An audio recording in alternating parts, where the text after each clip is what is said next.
نحمدہ ونصلی علی رسولہ الکریم اما بعد فاعوذ باللہ من الشیطان الرجیم بسم اللہ الرحمن الرحیم ان اللہ وملائکتہ یصلون علی النبی یا ایہا الذین آمنوا صلوا علیہ وسلموا تسلیما اللہم صلی علی سیدنا و مولانا محمد وعلی آلہ وسلم۔ حدیث رسول صلی اللہ علیہ وآلہ وسلم چینل پہ آپ کو خوش آمدید۔ نبی پاک صلی اللہ علیہ وآلہ وسلم کی زندگی مبارک، آپ کی عادات مبارک کے بارے میں گفتگو ماشاءاللہ چل رہی ہے، تو آج بات کریں گے آپ کی سخاوت کے بارے میں۔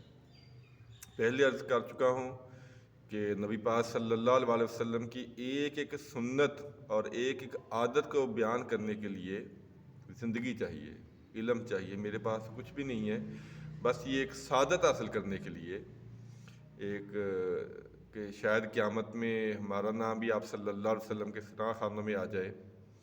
میں نہ تو کوئی عالم ہوں، نہ کوئی متقی ہوں، نہ کوئی پرہیزگار ہوں۔ یہ تو نبی پاک صلی اللہ علیہ وسلم کی سنتیں آگے پہنچانے کی کوشش ہے۔ ایک اللہ تعالیٰ اگر قبول کر لے، اللہ کا نبی قبول کر لے، کوئی سن کے عمل کر لے، بس یہی ایک نیت ہے۔ تو سخاوت ہمارے نبی پاک صلی اللہ علیہ وآلہ وسلم کی ذات اقدس کی ایک بہت بڑی خوبی تھی۔ ویسے تو ہر خوبیاں جو آپ صلی اللہ علیہ وسلم کی ہیں وہ بے مثال ہیں، لیکن سخاوت کی مثال ملنا جو ہے وہ ناممکن ہے۔ وہ اس لحاظ سے ہے کہ آپ صلی اللہ علیہ وآلہ وسلم نے بادشاہی والی نبوت کو پسند نہیں فرمایا، آپ نے فقر والی نبوت کو پسند فرمایا تھا۔ اس لیے مال و دولت تو آپ کے پاس جمع ہوتا ہی نہیں تھا، اس کے باوجود جو سخاوت آپ نے کی ہے اس کی مثال ملنا وہ ناممکن ہے، کیونکہ اصل جو غنا ہوتا ہے، سخاوت ہوتی ہے، وہ دل کی ہوتی ہے۔ ہم یہاں صرف ایک دو واقعات ہی پیش کریں گے۔ ایک دفعہ ایک صحابی نے آپ صلی اللہ علیہ وسلم کو ایک نیا کرتا پہنے ہوئے دیکھا، تو انہوں نے کہا یا رسول اللہ صلی اللہ علیہ وسلم یہ کرتا آپ مجھے عطا فرما دیں۔ تو میرے نبی نے ایک دفعہ بھی نہ نہیں کیا، اور سب سے بڑی بات یہ کہ اس وقت آپ کے پاس صرف پہننے کے لیے ایک ہی کرتا تھا۔ تو آپ نے وہ کرتا مبارک اتار کے اس صحابی کو دے دیا، اور خود ایک روایت میں ایک چادر اوڑھ کے نماز پڑھائی، اور ایک روایت ہے کہ کسی سے کرتا آرائتن لے کر نماز پڑھائی۔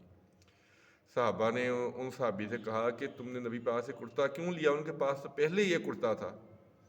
تو وہ رو کے کہنے لگے کہ میں نے اس لیے لیا ہے کہ میں اس کو اپنا کفن بناؤں گا۔ صحابہ کی محبت بھی نبی پاک صلی اللہ علیہ وسلم سے بے مثال تھی۔ اسی طرح ایک دفعہ آپ کے پاس کافی ہدیہ جمع ہو گیا، تو مسجد میں آپ تشریف فرما تھے، اور روایت میں آتا ہے کہ 3 دن تک آپ گھر نہیں گئے، جب تک وہ جو ہدیہ تھا، وہ مال تھا یا مال غنیمت سے آیا تھا یا ہدیہ تھا، اس کو آپ نے تقسیم نہیں فرما لیا۔ اس حد تک آپ سخاوت فرماتے تھے کہ جو بھی مال کبھی ہاتھ میں آتا، جب تک اس کو تقسیم نہ فرما لیتے آپ کو سکون نہیں آتا تھا۔ اسی طرح ایک دفعہ آپ نماز پڑھانے کے لیے تشریف لائے، تو نماز کا ٹائم ہو چکا تھا، تو مسجد میں آپ آئے اور جلدی جلدی واپس چلے گئے۔ تو صحابہ کرام بڑے پریشان ہوئے کہ شاید کو اللہ معاف کرے کوئی مسئلہ بن گیا ہے۔ جب آپ واپس آئے تو صحابہ نے پوچھا یا رسول اللہ صلی اللہ علیہ وسلم خیریت تھی؟ تو آپ نے فرمایا میرے گھر میں تھوڑا سا سونا پڑا ہوا تھا، تو مجھے یہ خیال ہے کہ میرے گھر میں سونا نہیں ہونا چاہیے، میں وہ سخاوت کر آیا ہوں، صدقہ کر آیا ہوں، تو اب میں آ کے نماز پڑھاؤں گا۔ ہمارے نبی پاک صلی اللہ علیہ وآلہ وسلم کی ذات اقدس دل کی غنی تھی۔ آپ کے پاس مال نہیں ہوتا تھا، حیرت کی بات ہے کہ آپ نے ساری عمر زکوٰۃ ہی ادا نہیں کی، کیونکہ کبھی اتنا مال جمع ہی نہیں ہوا کہ زکوٰۃ ادا کر سکے۔ امہات المومنین نے ایک دفعہ خرچہ بڑھانے کی بات کی تھی، تو قرآن پاک میں بھی ان کے بارے میں حکم آ گیا تھا کہ ہمارے نبی کو اس معاملے میں نہ تنگ کیا جائے، ورنہ ہمارے نبی کے لیے ازواج مطہرات بہت زیادہ ہیں، بہت ہیں۔ اس کے علاوہ بھی مقصد یہ ہے کہ ہمارے نبی صلی اللہ علیہ وسلم دنیاوی لحاظ سے دنیا کو آپ بالکل پسند نہیں فرماتے تھے۔ آپ کے جو اخراجات کا معاملات ہے وہ سارے حضرت بلال کے سپرد تھے۔ تو حضرت بلال رضی اللہ تعالیٰ عنہ اگر کوئی سائل آتا تو آپ فرماتے کہ کسی سے قرض لے کے اس کی حاجت پوری کر دو۔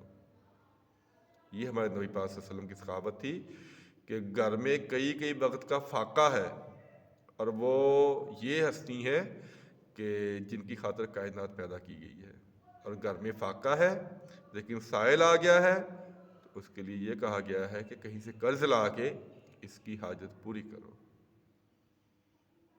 اپنے نبی کی کس ادا کو بیان کیا جا سکتا ہے؟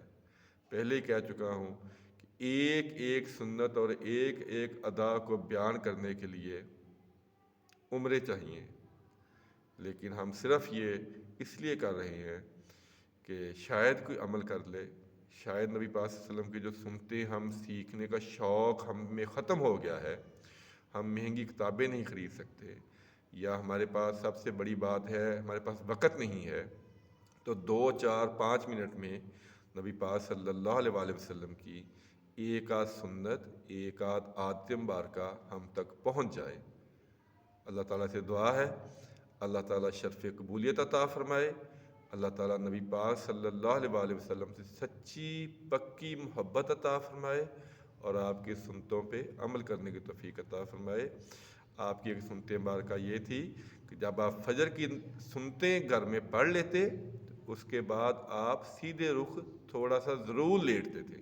یہ آپ کی سنت مبارکہ ہے، ہمیں بھی فجر کی سنتیں گھر میں پڑھنی چاہیے اور پھر سیدھے رخ لیٹ جانا چاہیے۔